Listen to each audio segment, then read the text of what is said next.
Hey guys, in today's video you're going to learn exactly how to get effortless power on every forehand you hit. So let's start by understanding how we create effortless power on the forehand. We're going to look at the 5 sources of power on your forehand side.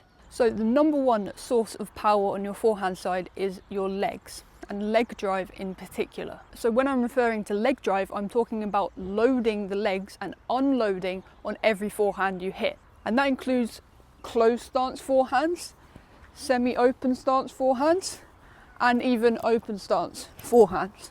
The legs are a key driver of power because your legs are the biggest muscle groups in your body, and therefore you can gain so much power and energy transfer up through your legs, up through your core, and then into your shoulder and arm and racket. And that's the beauty of the kinetic chain. All of your power comes from the ground up. And I have another video for you guys talking about the kinetic chain in more detail on how to use it. So I'm going to link that video down in the description box so you can check that out after this one if you want to learn more about the kinetic chain. So the second source of power on your forehand side is your weight shift and your body weight shift into the shot. When thinking about shifting our body weight into the shot, this helps us increase our racket head speed forward into the shot to give us more momentum and therefore more power overall. And again, this looks different on the closed stance forehand, the semi-open stance forehand, and the open stance forehand. But again, you can always try, even in a defensive situation, to get that body weight moving forward into the shot. And you see it from the best players, even when they're defending, they're always trying to load and get some momentum forward. And if they don't get their body weight completely forward, they're able to not get pushed off balance on the shot. So you're always trying to stay your ground even when defending and driving through the shot. So this body weight shift is crucial for power generation, and it's going to help you to get effortless power if you can execute it correctly. So the third source of power comes from your trunk and your core rotation. So specifically on the forehand side, when we get into our unit turn position, we're coiling our trunk, our midsection here. And this therefore allows us, as we come down into the racket drop, to uncoil and release all of that power and stored energy in the trunk into that forehand. So again, your trunk muscles and your trunk rotation uncoiling into the shot helps with that shift of body weight forward into the shot. It also helps you to use your kinetic chain efficiently, getting all of our power from the ground up. So power's coming through our legs into our core and releasing from there. So if you're currently not using trunk rotation and you get all of your power only from the arm like this, you're leaving a lot of power on the table, and you should engage your core all the way through the shot to optimize your ability to create effortless power. Power source number 4 is the arm. So you gain power from your arm when you bring the racket forward out of your wrist lag phase and you come into contact. So really here, as you come out of the wrist lag phase, all of the power is coming from your chest and your shoulder here. These are the 2 muscle groups that are pulling and dragging that arm forward into contact here. So you're never really gaining power as such just from the arm. You're gaining it from the bigger muscle groups of the shoulder and chest to pull that arm forward with speed and power through the shot. The last source of power is the follow through, and your follow through just helps with complete fluidity of the stroke and racket head speed optimization. Because if you don't have a follow through and you stop here, you're going to be finding that you are losing a lot of power on your forehand, and your racket head speed is not as quick and optimized as it could be. Because if your racket head speed is as optimized as it could be, you would naturally allow your racket to slow down in the follow through around your body here. So guys, all 5 of those power sources together will create effortless power on your forehand. But now we know what we should be doing, let's talk about what we should also be avoiding to ensure nothing is stopping you from creating effortless power. So mistake number 1 is using the wrist too much, and especially flicking the wrist at contact. It's really common to see recreational players try to hit powerful shots. And if you try to hit powerful shots, this often leads to a tense arm and a tense wrist, and you kind of having to muscle the shot. And now this is a problem because it will often cause you to lose control of the shot and it will generally not allow you to gain that fluidity of the forehand and effortless power that you need.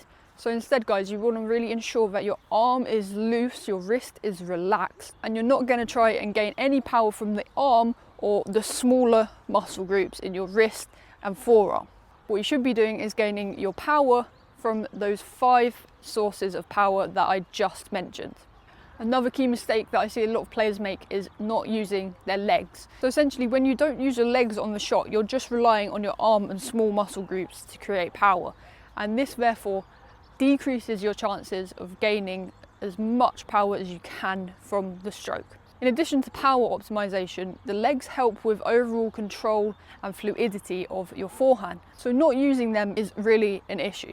Now we're going to talk about how to find the optimized contact point for effortless power. Key cue number 1 to find the optimized contact point is to have your arm in front of your front chest. Your front shoulder, so your dominant shoulder, should be in front of your non-dominant shoulder as you make contact with the ball. And this shows you've created a really great and nice uncoiling of the trunk, so that you're finding that contact point in front here and rotating through the shot and shifting your body weight forward into the shot. Players that hit the ball late will often have their dominant shoulder behind their non-dominant shoulder, and this is an unoptimized position for power generation, and you're likely going to be leaving a lot of power on the table if you do this. So always try and get that rotation of the trunk, rotation of the hips, so that your dominant shoulder is in front of your non-dominant one at contact and your arm is extended. Number 2 is that your wrist is in an extended position here. So your racket is not in front of the wrist or behind the wrist, it's neutral with the wrist here. And you can see that that creates a nice and solid contact point for my racket. I feel nice and in control of the ball here. If I'm like this, I feel weak with my wrist. If I'm like that, I feel weak with my wrist. I feel strong with my wrist here, and the racket strings are pointing forward. The tip of the racket is pointing to the sky. So having your racket in line with the wrist is a really key tip to an optimized contact point. Tip number 3 for an optimized contact point is to be really stable with your body when you're making contact. If you find yourself leaning back, being off balanced when you're hitting your ball, you're more likely to have an open racket face here, and your racket will be a little bit less in control of the shot, and you're not going to be able to gain much power if you're leaning back or you're off balanced from the shot. So you're always going to try and get your torso and your upper body leaning a little bit forward into the ball, and this forward lean of your torso helps you to generate that effortless body weight shift into the shot. So how can we put all of those things together to create the effortless forehand? Well guys, I have a key drill for you guys to try yourself, and you can do this on your own. So guys, this drill is super easy to do. What you're going to do is start in the wrist lag position on your forehand side to start with. So the wrist lag position looks like your butt cap is pointing towards the incoming ball. You're simply going to load your legs, and as you drop the ball, you're going to shift your body weight from that back leg to that front leg as you bring your racket forward into contact. So this drill helps you to feel that body weight shift, as well as the trunk rotation, as well as that movement of the arm forward using your chest and shoulder to bring the racket forward and up through into the follow through. So keep going through this motion, and you'll be able to feel how to load your legs and how to unload. And from there you can start a little bit higher, drop the racket, and without knowing it, if you're doing those things correctly, you're going to find that correct and optimized contact point out in front of your body.